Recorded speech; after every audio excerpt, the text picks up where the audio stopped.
Sige, so,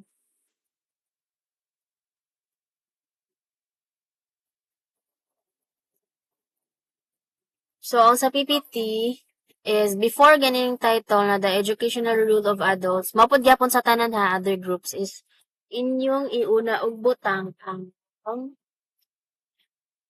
it's your choice if inyong ibutang sa PowerPoint inyong classroom management, pero pwede ra po ninyo siya i-sulti. Nagets? Pwede siya ibutang sa slide, kani tabi siya. Pwede po ninyo siya isulti lang as long as na-memorize ninyo inyong rules.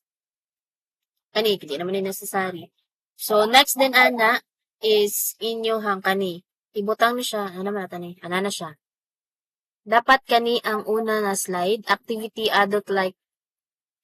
Ayaw siya butang yung activity kay kani diri as inyong lesson plan is motivation siya. So, ayaw lang siya butang yung nakabibo ba sa form. Ayaw butang activity ka na lang. Murag ka na mo, murag icebreaker bali. Icebreaker, adult like child.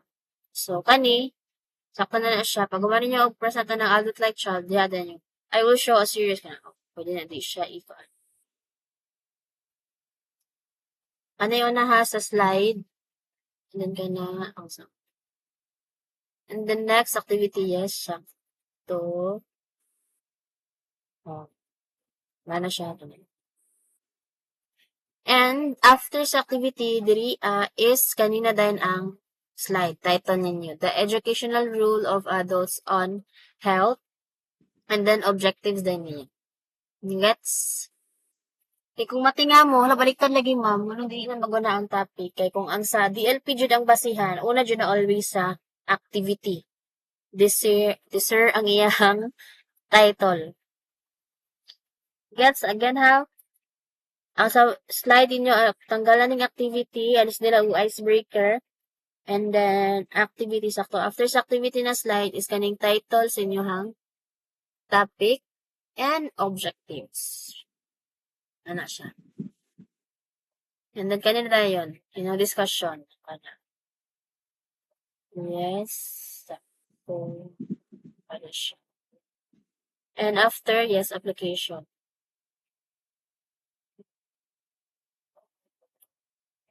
Application.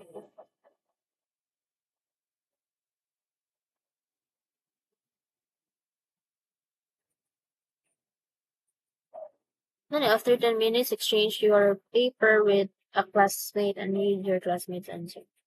So, bali, ang mag-check ani, ilan ang classmate? Sakto ba? Any response from the group? Classmate ra siguro ma'am? Ay, siguro, hindi ka sure. Wala na ko kakuan diha, ako kaas diha. Mas, pwede report. Kung kanin yung activity, okay ra siya. Pero mas better og kamo ang mukuan. Mag-check. Oo. Individual ni siya, so dapat kasagaran maging application is somehow group activity. Pwede ra pod ni siya, pero dapat hands-on siya. Kaya kung when we say application, ma-apply gitong topic na inyong discuss. Pero ma-apply man noon ni siya, true cognitive lang siya. I-change na lang namo ma'am into group.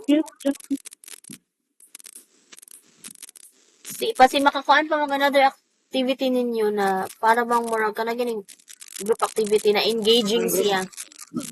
Sige ma'am. So, mahita na lang may kuan nga activity nga kuan for the group jud. And then after sa application is dito din yung ibutang ang quiz. So after ng application, quiz na dayon. Like 1 to 5 or 5 to 10 multiple choice na quiz. Butang ninyo like each slide pwede siya tulo ka question, next na pod. And after ato is answer. The next up na yung assignment and puros easy in easy. Easy in yung kuan.